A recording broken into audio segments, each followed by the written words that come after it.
Good morning and happy Thursday and welcome to Viva Cafe con Leche.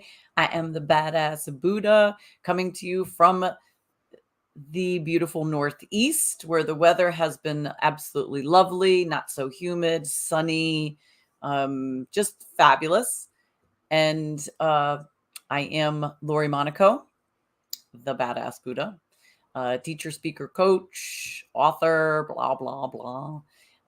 And specializing in narcissistic and toxic relationships and abuse syndrome and all that really fun, exciting stuff to talk about. Welcome to Viva Cafe con Leche. Good morning, buenos días, namaste, mi gente, aquí con la Margarita. Thank you, badass Buddha. It is fun because in the beginning we're like, but then when you learn it, it is fun to know about life and human, all this kind of stuff. Like you feel like Wonder Woman, like, okay, now I got this. So I guess is how you look at it. Hola, mi gente, aquí con la Margarita. I am your spiritual and creative healing life coach, your end of life doula. Been talking a lot about that recently. You know, I was talking about I'm a wedding officiant and a notary here in Florida, but I am also an ordained minister. And sometimes it's funny for me to even say that, but I can marry your ass anywhere. I'm a writer, an artist, an author. I am your next coach. So call me. And call Lori, we want to talk about narcissists. You know, it's I've listened to a lot of podcasts and I don't feel their energy at the level of your clubhouse. That's what I meant to tell you the other day. Okay. And it's like, you know, Lori doesn't like loud music. I like music where I feel like my hair follicles are dancing. And that's my morning routine. So, you know, there's different tones that we listen to. There's different tones that reach the core of our being. There's different tones that make the hair stand up on our bodies and give us goosebumps and those that were like, ugh. So seek out the person who is going to stir that passion within you to want to learn or want to leave something and start anew. Because that's why there's so many doctors. You know, there's so many everything. So many selections of bread to pick in the bread aisle because everybody has a go-to. So come see about us. This beautiful Thursday morning in Tampa, it's kind of gloomy. Sun hasn't woken up all the way yet. I was going to text a badass Buddha at 4:28 this morning because I still hadn't fallen asleep. I'm like, oh, maron de me, I gotta be up. And so I took a cold shower this morning just to be like a little. Ooh. Did you fall asleep at all? I was around the last time. Then I tossed and turned. I'm like, she's probably sleeping. And then, yeah, I fell asleep. But then I woke up at 7 with my alarm. And then I hit snooze till 15. Wow. And here we are because it's a beautiful morning. I was actually up at like 5, I think. So when you were just falling asleep, I was waking. It never fails. It never fails. But I didn't sleep that well last night either. I went to bed. I was really tired and I did go to bed around 10, but I woke up at like 11 and then I woke up again at like 1:30 and then I woke up finally at like 5 o'clock in the morning and that was that. And the interesting thing was I did a hypnosis group session with a absolutely lovely oh my God, her voice is so nice and she's a certified hypnotherapist. I don't remember her name and I can get the information. And it was a wonderful session, but I don't think I've tried hypnosis a couple of times with the group. I won't say that I've done it one-on-one with somebody in person. I've done it online and I've done it in a group in person. And I have never been able that I know of to be hypnotized. Of course, you don't know, but I know because I was very clear on everything that was happening around me, especially last night. But it was relaxing. I mean, I felt like I was just doing a guided meditation, which to me, that's fabulous because I love meditation. So I was definitely tired at the end. And she had said, this is going to be like an amazingly restful sleep. You're going to feel great. You're going to sleep through the night. But that didn't happen for me. So I was hoping, I was like, oh yes, I would love to just be able to go to bed and not wake up until my alarm goes off, and then wake up feeling rested. And that unfortunately was not the case. But again, I think a lot of it had to do with the fact that I just wasn't fully engaged with it. So I still would love to do it like with somebody one-on-one, like in their place, have me seated or laying down in a position that I feel the most comfortable, and then they guide me through it, because I would really be curious to see like what transpires with that. So good morning, Tiffany. Good morning, Milagros. Good morning, Ana Laura. We haven't seen Ana Laura in a Ana while. Laura, mi amor. Yeah, I think. Have you ever done it? No, but I think that sort of thing should be done in person, where you're on this like lounge, this chair that goes up. You know, what are they called? The chase lounges. Like Freud's chair. Yeah, yes. And you see the focus on the ball or whatever the case may be.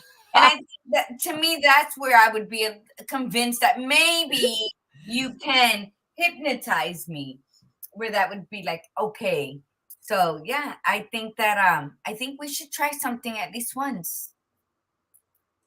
Right? I don't think they use the little Yeah. I don't think they use that anymore. Or hold a little pen. Oh my God, that's funny. Follow me.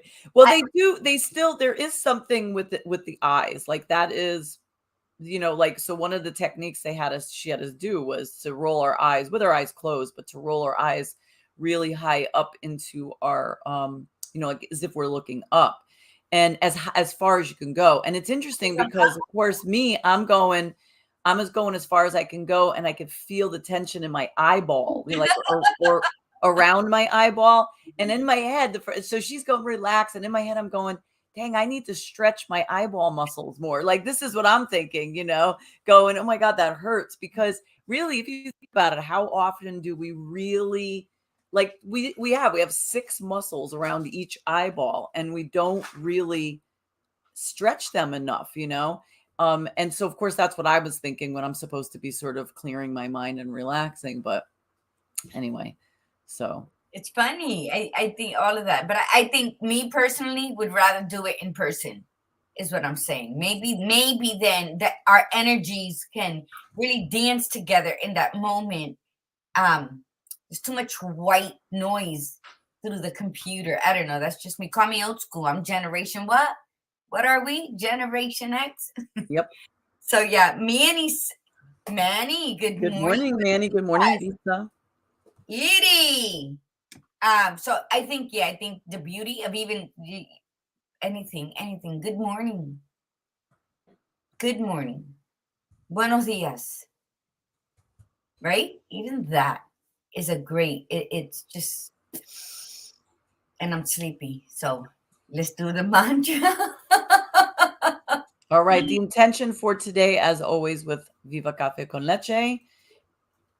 Intention for today is to be intentional and grateful.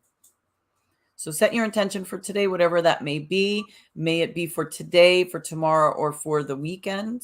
Set your intention and go with gratitude. Always be grateful for everything that we have. Even if you feel like you have nothing, there is always something to be grateful. You're breathing. So there you go. You can be grateful for that. And let's do our mantra. Here we go. This way we could get our fabulous guest on talking about the F's of fear.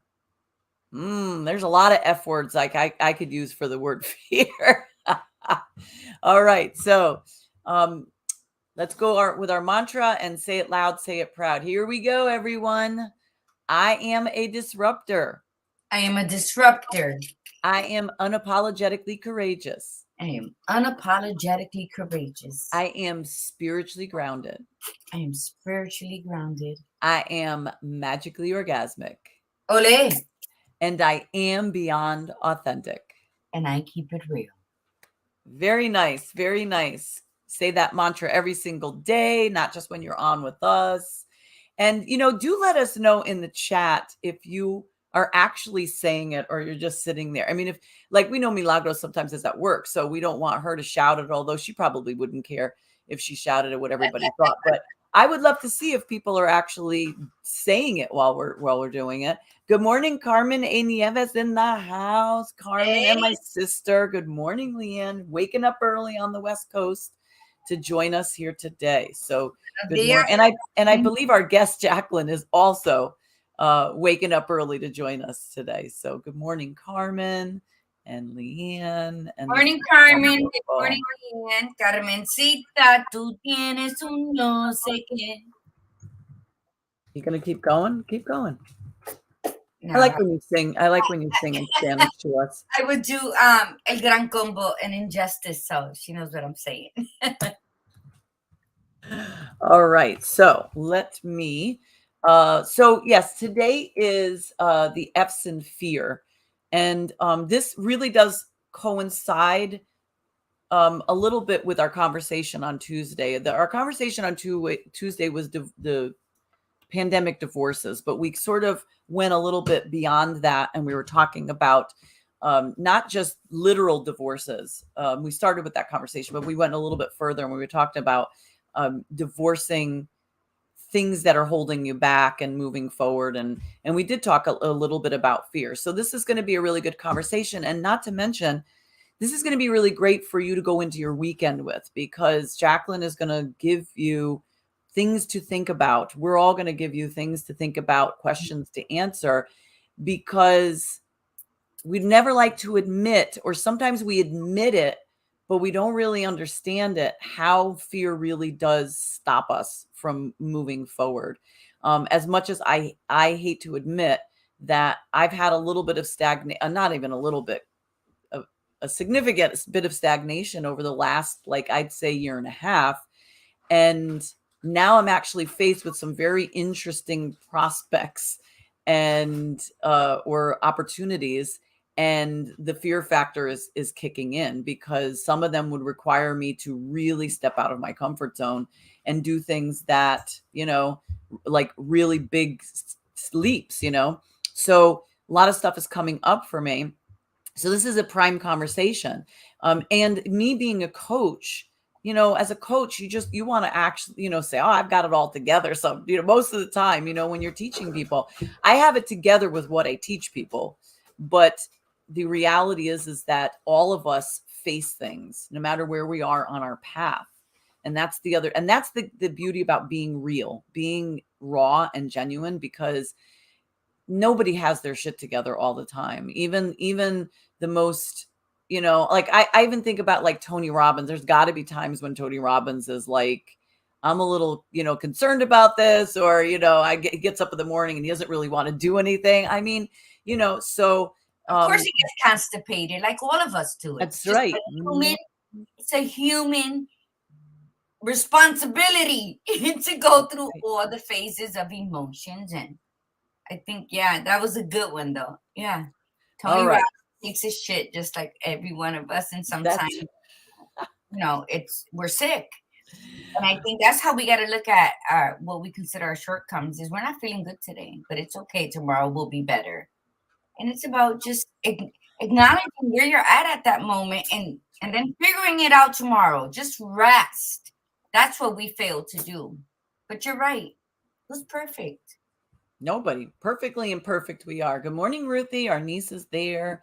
All right. So Jacqueline Wales, that is our fabulous guest today, is talking about the F's in fear. She is a coach and trusted advisor who helps her clients achieve remarkable results by understanding that being fearless is not the absence of fear, but the courage to take the next step and remain open and curious to accelerate change. As the author of The Fearless Factor at Work, When the Crow Sings, a novel and transformational strategies for success, and an online program, she has studied human behavior and asked tough questions to discover hard truths for more than 35 years. So she knows her shit, right? It's been a while. She is also a professionally trained singer. See, this is the stuff that we like to add. So I'm so glad she added this. Bring it. And you'll appreciate this. She's a global nomad Gladiator Guru, who has lived on 3 continents, earned a black belt in karate, and now enjoys CrossFit workouts in her garage. She is an active co-partner in a long-term marriage and mother of 4 children who have grown up to be amazing adults. So here we go. Live from the West Coast, right? It's Jacqueline Wales. Hello.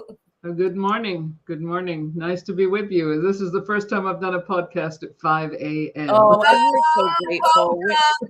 And you know what's the irony is, and we say this every time we have a West Coaster on, they will say that it's early, and they always look more fabulous than we do on the East Coast. And we've been up for a little bit, and they always are much more energetic and more vibrant. And the two of us have no excuse. So, Yes. so you look fabulous. We would never guess that it was that early, because you look absolutely fabulous. I've got all the lights on. It makes a difference. So talk to us. I love your shirt. Be fearless. Let's see. You can step back. So see where it gets you. Fantastic. See where it gets you. Be fearless. See where it gets you. It's the tagline, because it truly is. Be fearless. See where it gets you. So Jacqueline, have you always been fearless? I mean, you've lived in, I don't know why Gladiator Guru took herself out, but you have been fearless. Have you been fearless your whole life? You've lived in 3 different continents. Where was it that way? Was it not that way? And if it wasn't, when did it shift for you? So fear was a big piece of my early life. Growing up in a hugely dysfunctional and violent household, you learn how to fear at a very early age. And it leads to all kinds of behaviors that don't necessarily serve you in the best way. And so for the first part of my life, there was an awful lot of tremendous dysfunctions, one way or another. I left home at 16 and moved from Edinburgh, Scotland to London. And along the way, I managed to get pregnant, give a child up for adoption, get married, leave a child behind with his father, and eventually ended up in San Francisco. Was there a lot of fear involved in that? Absolutely.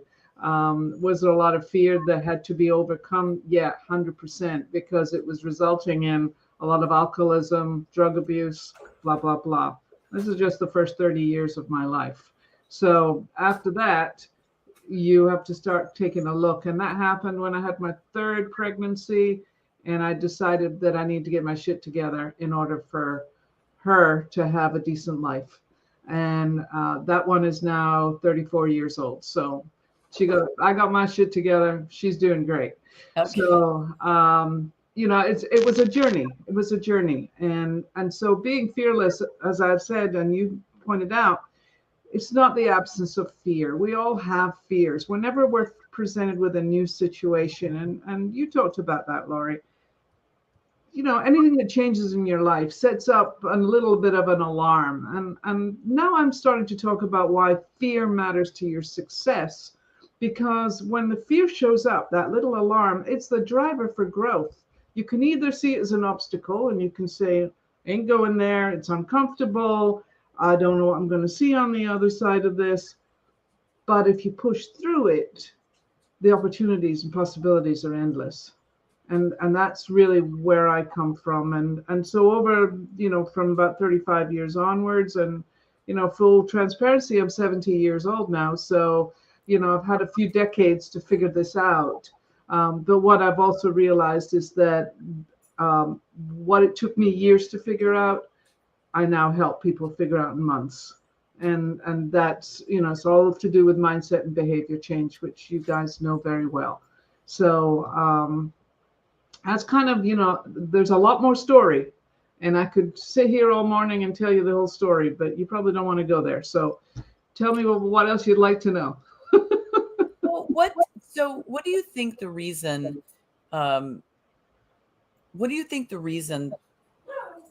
we have, like, I think back to when I was younger, and Gladiator Guru can attest to this for herself, because we've had many conversations on this. There were moments in our lives where we were seemingly fearless. We jumped in and did things that many other people wouldn't have done. She went up and rallied, and for women's rights and Latinas and Puerto Rican diaspora. she went and marched, spoke. I did things like that. I just packed up my car and left and moved to another state. She's done that, multiple states for me. And just about, like throughout my life, there were moments, but then there were other times where I could barely get myself to try anything new because, and it seemed like as I got older, especially, once the kids came in and I made more excuses, like, and I again, Gladiator Guru and I talk about this because she had her kids young and she would just plop them in the car and just take them with her. If she was going to do a rally or speak on domestic violence, she just took them with her. She packed them in the car and just moved them to another state.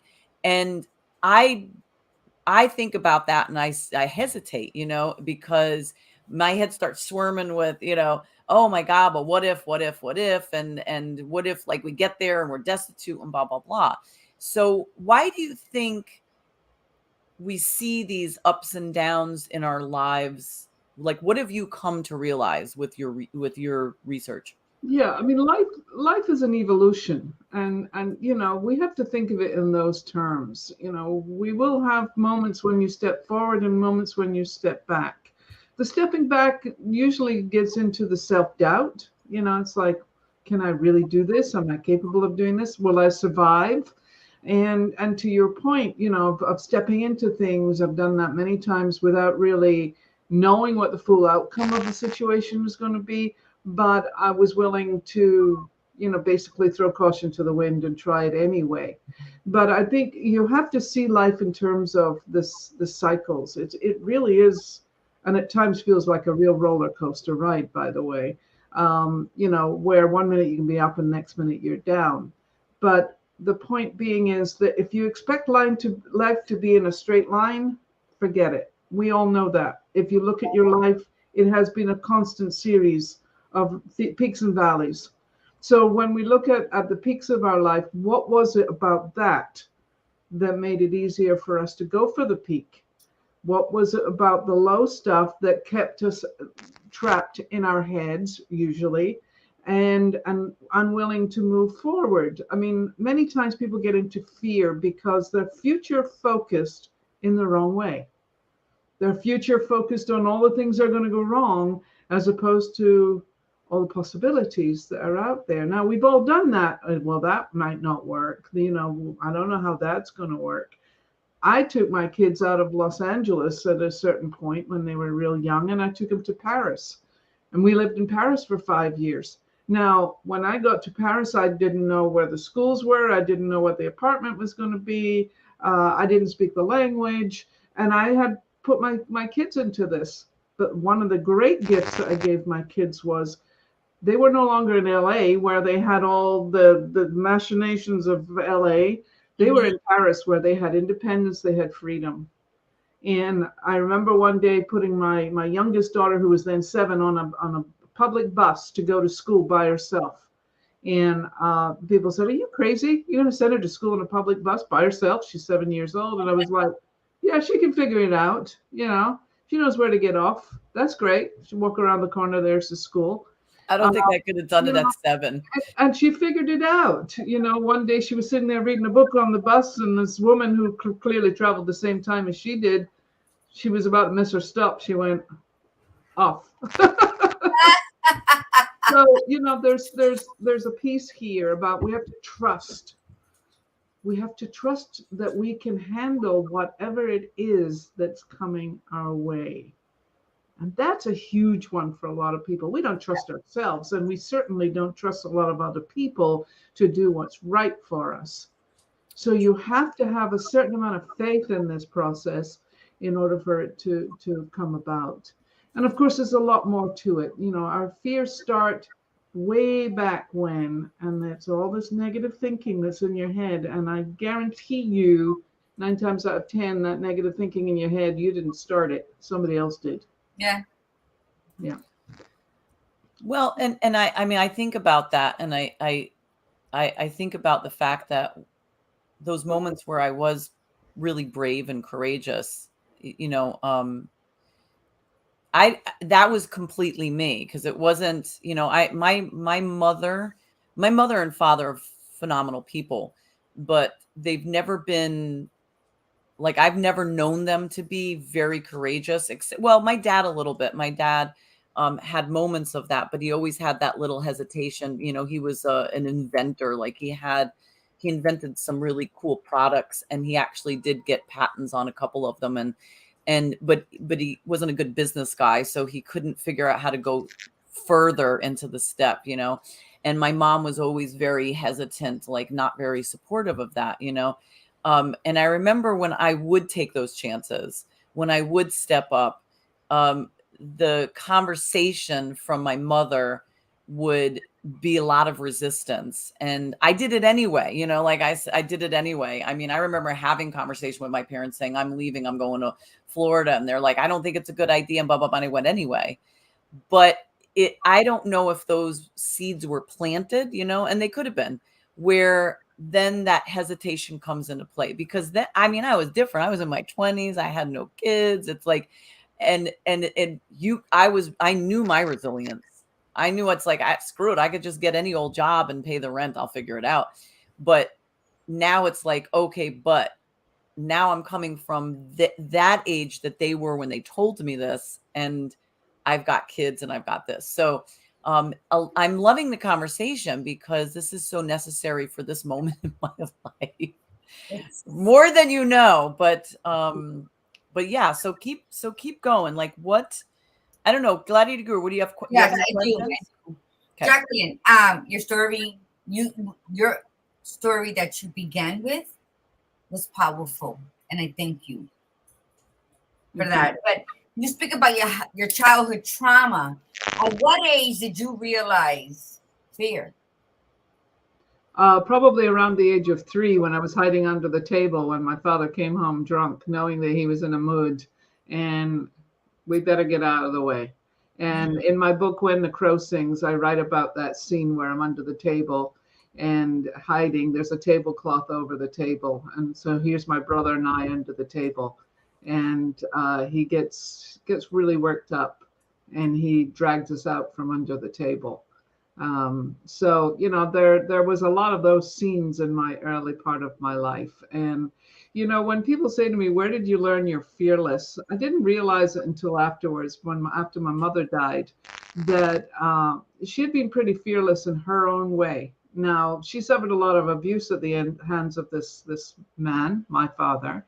But she was a woman who just kept getting up and getting on with it. Now, this was a woman who'd had 2 children before she married. Now, the When the Crow Sings book is written about 3 generations of women giving birth to children outside of marriage: my grandmother, my mother, and myself. And my grandmother had 2 children, my mother had 2 children, and then I had 1, and then I left another one behind. So there was a pattern in the family that needed to be addressed. And so I was the one who ultimately ended up addressing it. And I have changed the whole family dynamics in 1 generation. So I'm most proud of that in everything that I've done in my lifetime. At least, you know, my kids are reasonably healthy. Everybody's got their dysfunctions, but, you know. Oh, yeah. And they can blame their mother, but, you know, what can I say? But you that's know. the same. And I got to jump in and say kudos. First off, that's beautiful. And Gladiator Gurus' story is parallel in that sense, because she too, and if you ever hear her story, she mentions, because we talk about this, and I love really calling her out on this, calling her out in a positive way, because she never thought she would have children. Because she just grew up in a very traumatic, also very abusive upbringing. There was a lot of fear. There was a lot of that. And she had 2 children young, and she's a phenomenal mother. Like, we even just spoke about this just a few days ago, about how I see her as she did too break her own, what the cycle that she was raised in, that she's a phenomenal mother of 2 phenomenal people. And that speaks volumes, when especially when people say, well, I came from this background and it's a wonder why, my kids are screwed up because I was screwed up and blah, blah, blah. And it's like, true enough, that could be true. Yeah. But it's that breaking of the cycle to where we say, no moss, as Gladiator Gurus says, no moss. Yeah, and that, I think, is the conscious choice that we make. It's like when I got pregnant for the third time, knowing that I had given the first one up for adoption, which is a whole other story in itself. And then I left the second one with his father when he was 3.5, another story in itself. So when I got pregnant for the third time, it was like consciously deciding, are you going to do something different this time? Are you going to break the cycle that you've been in? And I was terrified. And I said to my husband, who I've now been with for 42 years, I said to him at the time, I said, I don't know if I could do this. I don't know if I'm capable of being the mother that I need to be for this. And he said, I'll help you. Now, we had the means at the time. So he said, you'll get a nanny. And I was like, get a nanny? Yeah. I get to get a nanny? This is somebody who grew up in poverty, get a nanny, So, there you go. And indeed, from the get-go, from the moment she was born, I had help. And I totally, privileged, get it, understood.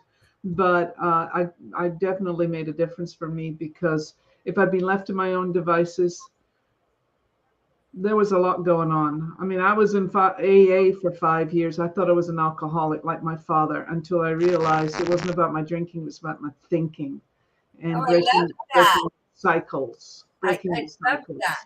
And in breaking those cycles, Jack, because I love that. See, we all are addicts. Yeah. It's just what is our poison? It can be anything other than alcoholism, drugs, opioids.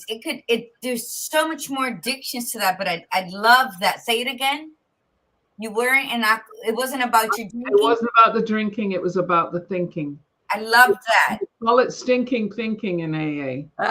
And I had a lot of stinking thinking. And I love that. But first of all, let me commend you on your honesty. People are ashamed of what they've been through, and that's like the biggest chunk of fear. So they want to pretend they're not that, or a whole gamut of bullshit. That's what I'm gonna call it. And so I love that you said that. I love that you said it. And what I seen was you're wearing your heart on your sleeve. You said, one, I gave up for adoption. One, I left behind with the father. And then I was like, oh shit, I'm pregnant again. What do I do with this one? Something's got to change. So the rawness in which you spoke, I just think that right there is hope for the world in this uncertain time for these women. Because like the badass Buddha says, that because of my childhood, I didn't want kids, period. I just didn't want them. I didn't want the responsibility of raising them. I hated and my daughter and my son-in-law are on. Good morning, Tiffany Torres and our Janice Torres. But this is how I speak to them. When they would fight when they were young, and they're like, you love Robert more, you love Tiffany more, I would say, I hate you both the same. Now shut up. But they knew my love was much, much more strong than my words. But I always told them I didn't want kids. Now I got 2 kids and 4 grandkids, right? Yeah. The thing is that growing up, as a matter of fact, I was writing in my book, Come Hug Me, yesterday. And that's how my story opens. It's about a 3-year-old memory of dancing on top of my uncle's feet. My hair was so short because I had lice so bad that I don't think they treated it correctly. So they had to cut my hair real short. And a memory flash of when I asked my dad how old I was. And I described everything in the house. He says, how could you remember you were 3? And I said, because after I couldn't finish dancing on Theo's feet because Grandpa started beating Grandma in the kitchen, and then Mommy got involved, and then you started hitting Mommy. So it was like, that's what we grew up in, and it was normal. Yeah, well, that unfortunately is true for a lot of families, including mine. I mean, physical abuse was not seen as something that was a definite no-no. It was like, yes, you'll get a backhand and more. Even in school, I went to school in Scotland, and if you stepped out of line, they had a leather belt that they would take to your hands. I mean, that was given, that was normal for Yeah. those days. That's normal. And you just kind of look at that and you go, how do you expect to grow healthy human beings when when they're treated this way? Because you can't grow healthy human beings when they're being abused one way or another, whether it's through the school system or in the family. It's impossible. So, you have to kind of get a handle on it. And I've had my moments, God knows, with my kids, where I really wanted to just grab them by the throat and say, stop it. Are you so sweet? My kids are 36 and 32, and I'll still backslap them if they get this. Yeah, right. I know. I've got 31, 34, 43, and 44 and 48. So we've got a his, mine, and ours. So I had my son, who I now have a beautiful relationship with, that I talk to every Sunday. And he's got a 6-year-old granddaughter. So my granddaughter, she's wonderful. And then I have a stepdaughter who came from Thailand at the age of 10, a complete stranger. And I had to deal with all of step parenting stuff on top of everything else. So I've run the gamut. Children have been an extraordinary part of my story. And it is what it is, but they are being part of the fearless journey. Yes. I had to understand my fears to become a better person so that I could actually give them what they needed.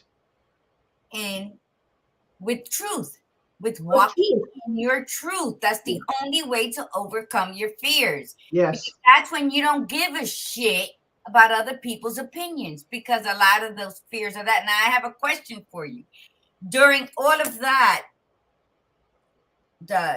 your childhood trauma and the age that you remembered it, can you invoke happy childhood memories to cancel out those trauma memories? Yeah, I can remember dancing around thinking that I wanted to be a ballerina and I wanted to be a singer. And, I would lie in bed at night and I would sing until my mother would come in and say, stop singing and go to bed, go to sleep.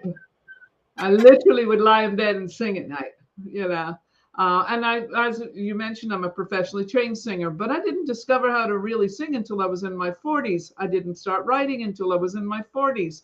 I took up martial arts in my 40s. So, it was a really interesting decade, the 40s to the 50s, actually mid 50s. I started this coaching career when I was 54 years old. So, and that was due to life circumstances. You mean 54 years young. You mean 54 years young, right, Jacqueline? 4-year young, totally, like 70 years young. I'm definitely kicking it at this point in time. So, the point being is, for all of you who are listening to this today, there's no set point on any of this. It's just simply we deal with life circumstances. And when fear shows up, ask yourself one serious question. Are your fears true? Do you have empirical evidence that that will manifest? That this is true, or that you're not capable, or that you are not good enough, so on and so forth? Do you have real proof that that's the truth of you? Or are you looking for behavior that basically confirms where you might think you're sitting, because you're creating circumstances that back that up? That is okay. So let's talk about that for a second. Big one. So is your fear true? So if your fear is that you're going to fail at something, how is that? How do you know that's to be true? Because that's what ends up happening. We all do this, is that we project into the future. We make assumptions saying, I'm going to do this. I'm going to start this business. And oh God, but I'm afraid to start this business because what if I fail?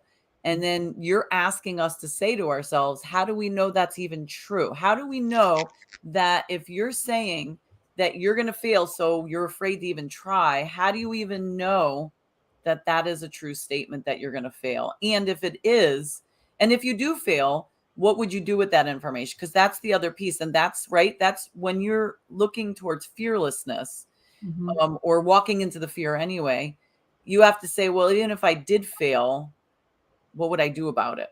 Right. So this is the biggest fear for a lot of people, fear of failure. And I have Oh yeah. over the years, I say, what's your biggest fear? Oh, my fear of failure. Well, how many times have you failed in your life? Well, I've failed at quite a few things. So what did you do? Well, I got up and I made different plans. Exactly. So, when we look at, well, I might fail. Well, yeah, you might fail. So what is failure but an expectation, a choice, a decision that didn't go the way you wanted it to? Simple. It has got absolutely nothing to do with whether you messed it up or whether you're incapable or any of that stuff that you might want to tell yourself. It just didn't go the way that you wanted it to.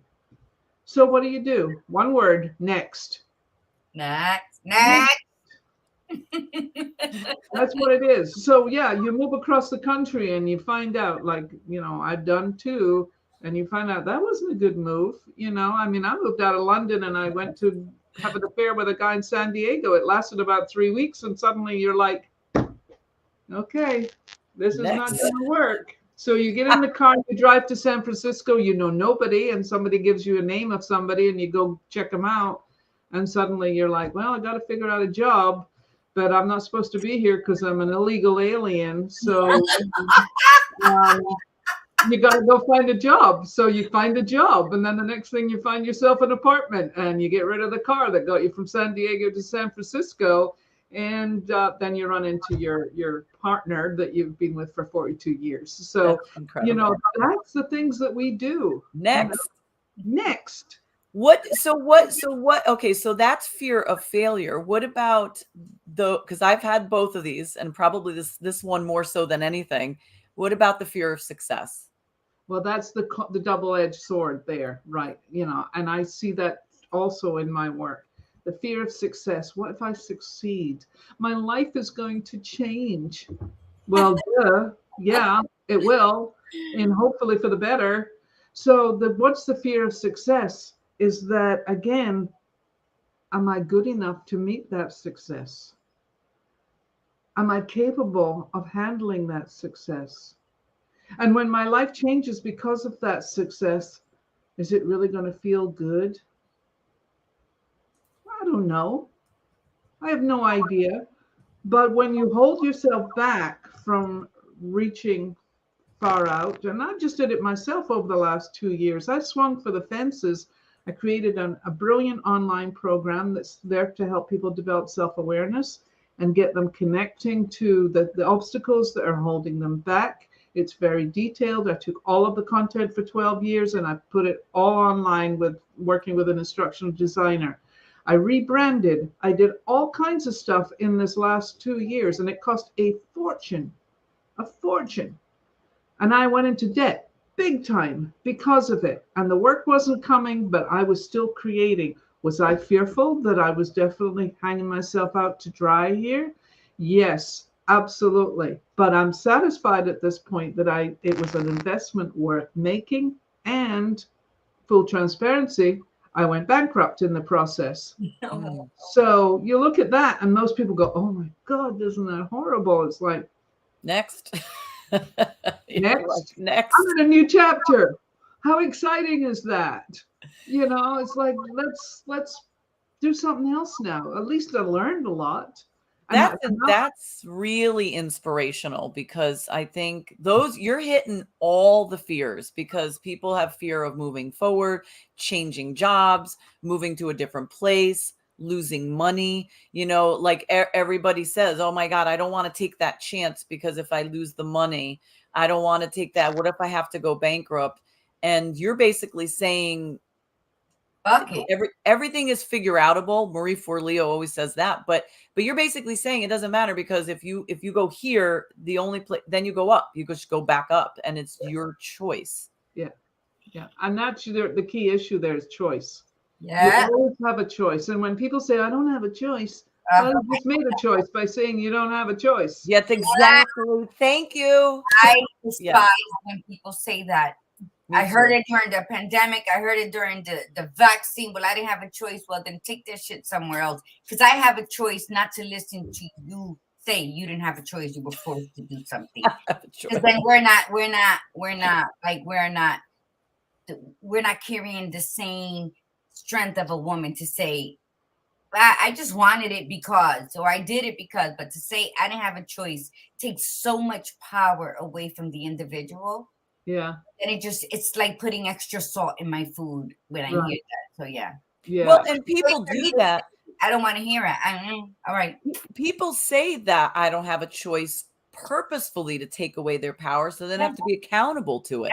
And Absolutely. that's and that, you know, and that's why. So like if they say, oh, I can't, you know, I don't like my job, but I don't have a choice, I have to stay in it because I'm making this amount of money and it's, you know, I have to pay the bills, and my significant other would be really upset because they're not going to be supportive of me. Everything is excuse.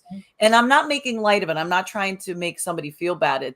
We've all done it. It's still fear. No matter how you package it, it's still fear. And rather than saying, I'd rather blame somebody else or something else, not take accountability, because if it is the wrong choice, then I will be able to blame the other person or the situation, not myself, because I am very fearful of making the wrong choice for myself and taking the blame and responsibility for it. Yeah, and that's one of the things that I work through on my transformational strategies program, is getting people to understand where they get caught up in the blame game, because it is a blame game, and how do we move beyond that to take full responsibility for everything. I mean, you know, you're making decisions, you're making choices, you're taking actions. It's all yours. It's nobody else's. You know, it's even when you're in the conversation piece of, you know, you, and, you know, excuse me, but when one finger's going that way, there's three coming back this way.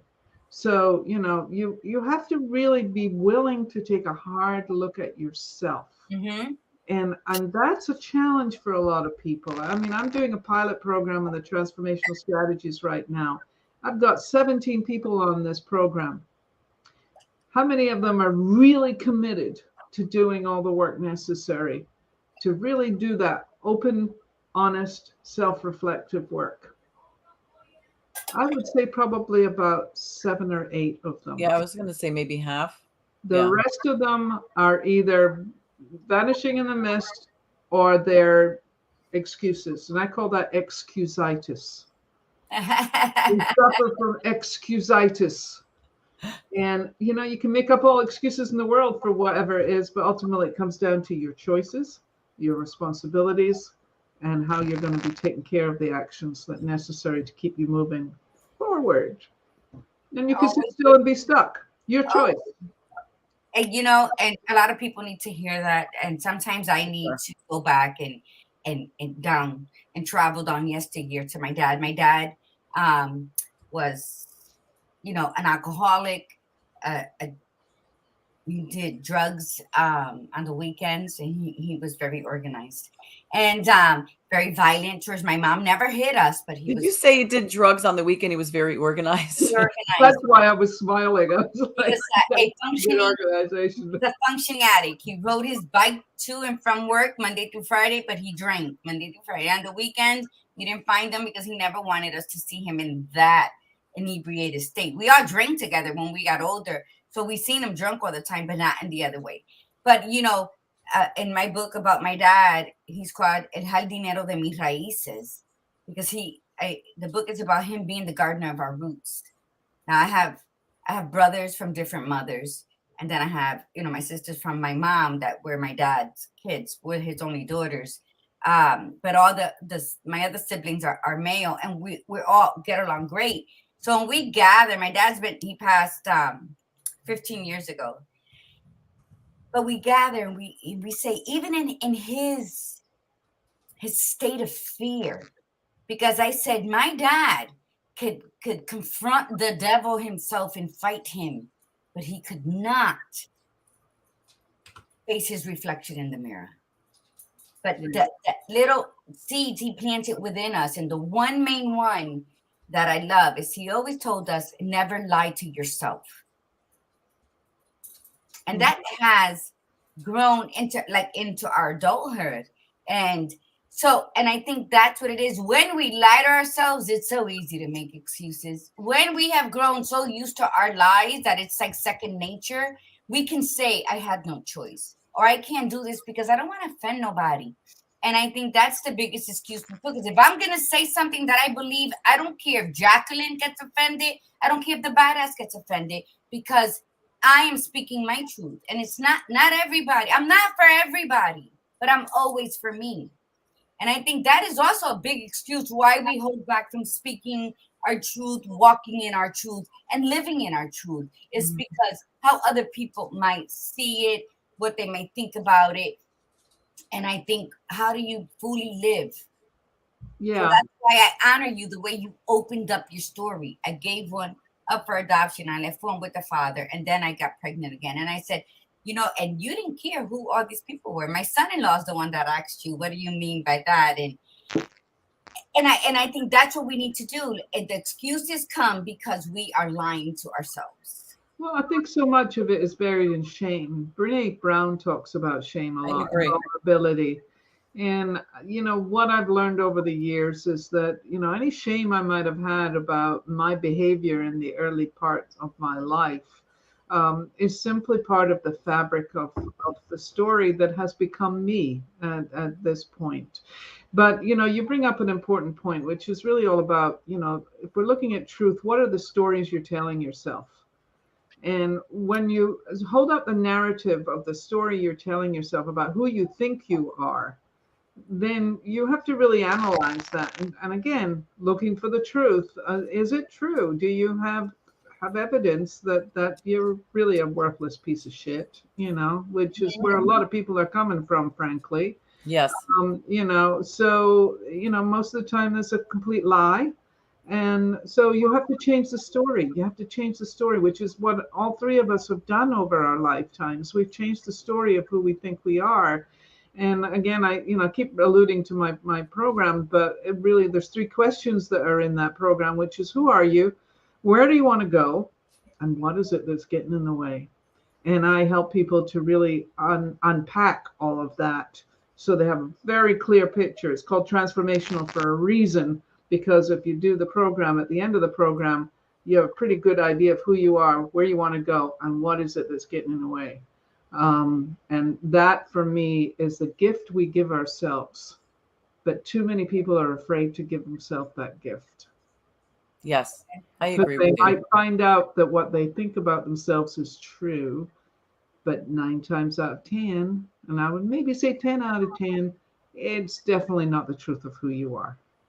Definitely. No, absolutely not. And even if it is, even if you believe yourself to be that, because it's you have those questions, those are the same questions, except said differently, but the same meaning that I ask my clients. Who are you now, and who do you want to be?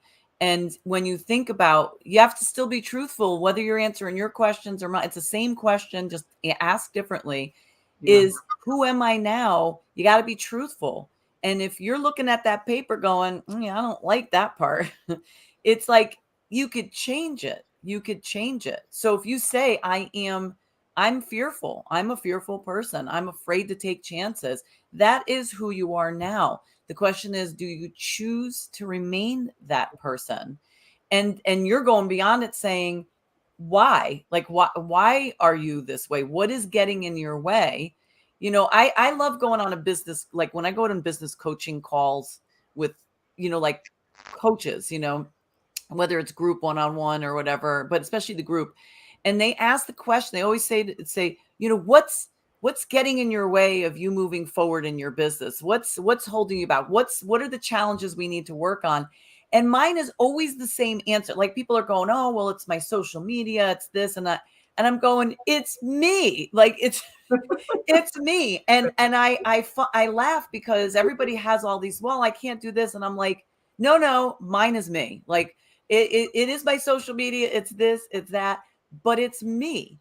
I'm holding back because every time I start to work on one thing, I put my attention in and something else suffers. It's me because my biggest fear for a long time has been success. Mm. And so I will always find everything to get in the way of moving in the direction that I'm supposed to go. And then I will make beautiful excuses for it. I'll say, oh, no, I have to work on this piece because it needs my attention, or I have to stop working on my stuff today because I have to clean my room or my closet because it's very cluttery and it's making me, it's hard for me to concentrate, which to some extent can be true. But the bottom line is I have to check myself all the time and say, all right, is this really is it really making a difference in your concentration, which sometimes it is, or are you just doing it to make an excuse because you already know that if you work on this, you are going to open up some seriously big doors. Yeah. And you're a little freaked out about it, you know? So that comes down to the avoidance issues. And, you know, we can distract and create all kinds of ways in which we can avoid taking a hard look at, you know, what is it? And to the fear of success, which we talked about earlier, you know, this is a big one for a lot of people. And it really is about, if I'm successful, I've got to work harder. If I'm successful, I've got to, you know, worry about what do I do with my money. And if I'm successful, you know, what do other people think about me? Because they may not be in the same ballpark anymore. And, you know, I'm going to have to lose relationships, and I'm going to have to, you know, make up a whole different story, blah, blah, blah, blah, blah. So, you know, the fear of success is there. And certainly women have it more than men. And for women, it's like, you know, we're raised a certain generation, and maybe to even the younger ones, but we're raised to think we should be of service to others. And so being of service to others means that somehow I have to be smaller than perhaps I really want to be. You know, I had people say to me for years, you are such a big personality. Why aren't you out there in the world doing amazing things and having thousands of followers and so forth? And I was like, I don't know if I can really do that. Or even if I really want that. That's the key. That's what I was going to say. Do you want it? I get that all the time. One, I'm a spiritual, I'm a sacred healer. I'm a spiritual person. I can't just go anywhere. I protect my energy at all costs. That's one. Two, we spoke when we had our interview session, and we talked about fear. And I said my biggest fear was that I had no fear as far as moving forward. We all have our little fears. We fear of our children's safety, you know, that, but a fear has never been part of my life. And then now I'm at this stage now where it's not about fear, because I had a horrible car accident in March, the end of March. I launched my coffee business April 22nd. Now I have no car and I have no money, and I am doing these business things, and I still went and walked the Camino de Santiago for 3.5 weeks. And even my kids said, no, you're not going. I'm like, fuck, I am. Yeah. Why? Because I only have one life. That's right. Not your business or your business, what steps I'm taking, as long as at the end of the day, when I lay my head on the pillow, wherever I'm at, because I'm a traveling magician, I am going to be okay with me. And then tomorrow I'm going to look back at Margarita of yesterday and say, okay, mama, what didn't we do yesterday that we got to do today? Yeah. Or what's the plan? What's the change? I'm not going to compete with the woman I was yesterday, because she did the best she could in her yesterday. I'm in my today. Praise God. Let's move forward. You know, and the fear in itself. So you said, who are you and where you want to be? My question that I did put in my journal, and it says, if you could be anything, yeah, what would you wear? What would you wear? What would you wear? And that's exactly the reaction I expect to get from people. Why? Because now they're giggly. The endorphins are going, the energy is going. They can speak about, what would I wear? What would I do? That can be anything. That gets that going. The fear is pushed out because there's an excitement in them. Yeah. And I think, you know, we need to do that. We need to feed our spirits with kindness and gratitude and cultivate self-trust within ourselves. Then we need to nurture our ego with love so that it can cancel out the anxiety and fear. We need to love our bodies exactly where it's at, with all the chichos, how do you say that in English? You know, with all this womanhood. Yeah. Fat rolls. That's what they You are know, in English. birth life. We're not perfect. We got stretch marks and we got little. And I was molested and raped, so my body was abused, and then I bullied it for the majority part of my life. And no mas. Now I love her. Yeah. You know, and then what do? After you feed, nurture, and love, you unfuck your brain, you unfuck those thoughts, and you purge on those emotions that are sending triggers to your brain to believe that you are not worthy. Yeah. No. That's what it all is. And we all have fears. And you know what? Sometimes it's sweet and sour. We need fears. And I learned that later on in life. Like, I should have been a bit more fearful when I made this decision. Well, you know? I think it adds up to, again, why does fear matter to our success?